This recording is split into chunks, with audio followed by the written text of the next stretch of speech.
Hi friends, কেমন আছো? সমাজ শেখার ধারাবাহিকতায় তোমাদের সামনে আবার হাজির হলাম সমাসের আরও দুইটা টপিক নিয়ে। আজকে আমরা নিত্য সমাস আর দ্বন্দ্ব সমাস শিখব।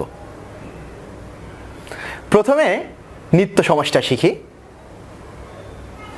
সবসময় মনে রাখবা, কোনো সমাসের সমস্ত পদের মধ্যে যদি অন্তর এবং মাত্র এই দুইটা শব্দ লুকানো থাকে তখন সেটা হয়ে যাবে নিত্য সমাস। আর এই অন্তর শব্দের অর্থ হচ্ছে অন্য, আর মাত্র শব্দটার অর্থ হচ্ছে কেবল। কিভাবে?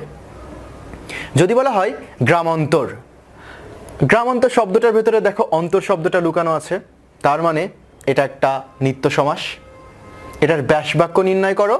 এই যে অন্তর শব্দের অর্থ পেয়েছিলাম অন্য, দিয়ে দিলাম এখানে অন্য, আর এই গ্রামটা এপাশে নিয়ে যাও, হলো অন্য গ্রাম। তেমনিভাবে যদি বলা হয় ভাষান্তর, অন্য ভাষা, রূপান্তর, অন্য রূপ। দেখো, যদি আমি বলি দেখা মাত্র, এটাও কিন্তু নিত্য সমাস, কারণ এখানে মাত্র শব্দটা আছে।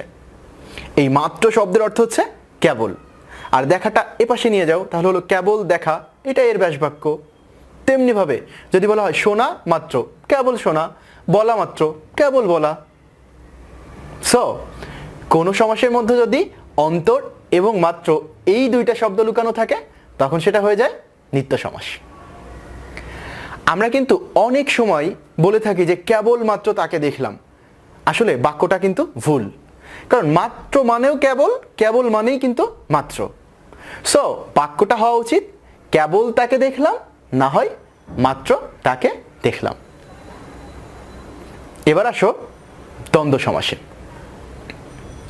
আমরা কিন্তু সিম্পলি জানি দ্বন্দ্ব শব্দের অর্থ ঝগড়া, বিবাদ, এই ধরনের সব। কিন্তু সমাসের ক্ষেত্রে দ্বন্দ্ব শব্দের অর্থ হচ্ছে মিলন। কিভাবে হয় সেটাই দেখব। তার আগে কিভাবে দ্বন্দ্ব সমাস আমরা চিনব সেটা একটু দেখে আসি। সবসময় মনে রাখবা যে সমস্ত পদের উভয় অংশে, অর্থাৎ পূর্বপদ এবং পরপদে একই ধরনের বিভক্তি, একই পদ এবং উভয় অংশের পূর্ণ অর্থ থাকলে সেটা হয়ে যাবে দ্বন্দ্ব সমাস। কিভাবে? দেখো, আমি যদি বলি ঘর বাহির, আচ্ছা ঘর এটার কিন্তু পূর্ণ অর্থ আছে, বাহির এটারও কিন্তু পূর্ণ অর্থ আছে। ঘর এটা কিন্তু শূন্য বিভক্তি, বাহির এখানেও কিন্তু শূন্য বিভক্তি আছে। আবার ঘর এটা একটা বিশেষ্য পদ, বাহির এটাও একটা বিশেষ্য পদ।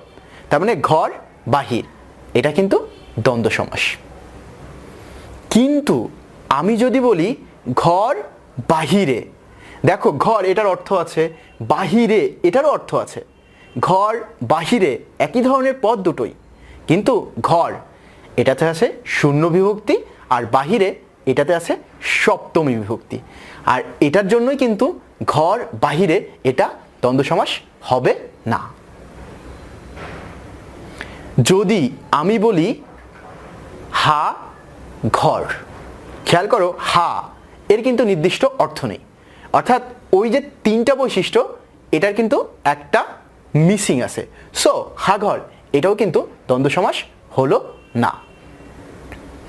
তেমনিভাবে আমি যদি বলি শোক ঘর বা শোক ঘর, শোক এটা কিন্তু একটা অবস্থা, তার মানে এটা একটা বিশেষণ পদ, আর ঘর এটা একটা বিশেষ্য পদ।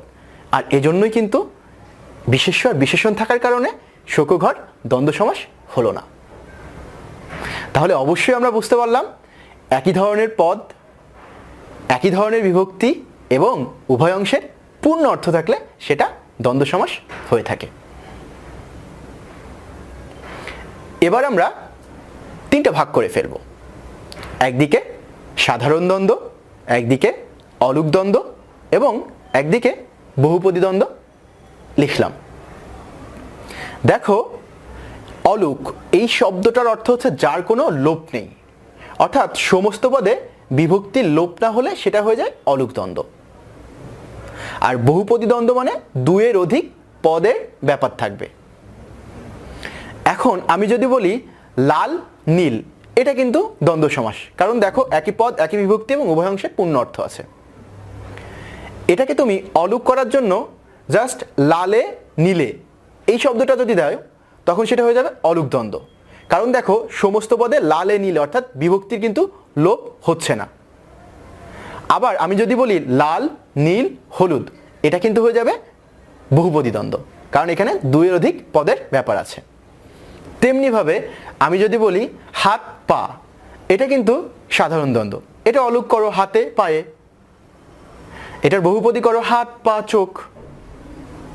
এভাবেই কিন্তু আমরা যে কোনো সাধারণ দ্বন্দ্ব সমাসকে বিভক্তি যোগ করার মাধ্যমে অলুক করতে পারবো, আর দুইয়ের অধিক পদ যোগ করার মাধ্যমে বহুপদী করতে পারবো। যাই হোক, তোমরা সবাই ভালো থাকো, আর নতুন ভিডিও পেতে তোমরা চ্যানেলটি সাবস্ক্রাইব করে রাখতে পারো।